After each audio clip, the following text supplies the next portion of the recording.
Hello everyone, my name is Jason Bull and welcome back to Tech Tuesday. Now today we are talking about the track stand. You may be sitting there wondering, what on earth is a track stand? Why am I sitting here telling you about it, and why it is at all relevant? The track stand is essentially you standing stationary on your bike with your feet off the ground, up on the pedals. Now it may seem like quite an irrelevant skill, but the balance it teaches you is very valuable. Doing two-wheeled bicycle sports requires balance in order to have a good performance. Now the track stand, although it seems very simple, it definitely adds to the base of all the other techniques that you'll use while riding, particularly on technical trails and climbs. It is relevant no matter what discipline you're riding and always worth the time. Now in this video we're going to have a look at getting started, the basics of the skill, some variations for progression, and where and when to practice the track stand.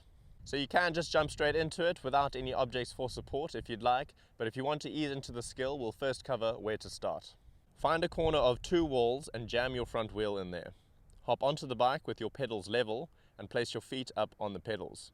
You can start sitting down with different seat post heights and then try this standing up.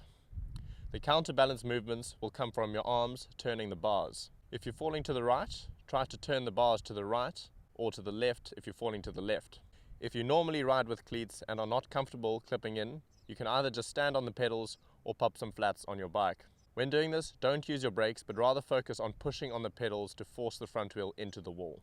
Once you're comfortable with that, it's time to give it a go without any support. As with any skill, not everyone picks it up very easily, and it's definitely going to take time, patience, and practice in order to get it dialed. The principles are the same with the free track stand. Sit on the bike with your cranks level, but now hold your brakes to push against rather than the wall. If you begin to fall, release the brakes and turn in the direction you're falling to allow the front wheel to move underneath you. This can be done sitting or standing. You may find this easier facing uphill or downhill. As you progress, try to balance without the brakes. Focus on your core stability, keeping you centered on the bike. Other progressions you can try to master once you've got this dialed could be either taking your hands off the handlebars while you're track standing, or hopping the front and back wheels around instead of letting the front wheel roll around for stability. So where and when should you practice the track stand? Well, you can do it just about wherever, whether it's on your driveway, inside your house, on the trail, in the car park, at a stop street, wherever.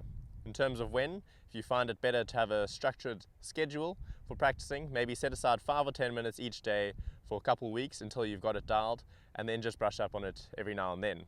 Otherwise, every time you pick up your bike to go for a ride, do a couple minutes before your ride, find some time during your ride when you're stopped, and then do a little bit of practice again after your riding. It all adds up in the end, and the more time you can put into practicing the track stand, the faster you're going to pick up the skill and have it dialed. A lot of us make time to train, but not a lot of time to practice, and then we lack a well-rounded skill set. The track stand is a really good place to start in this regard, and you can always come back to it. Definitely get out there and give it a crack, maybe challenge your mates to a standoff, and let us know what tricks you enjoy practicing on your bike. Cheers for now.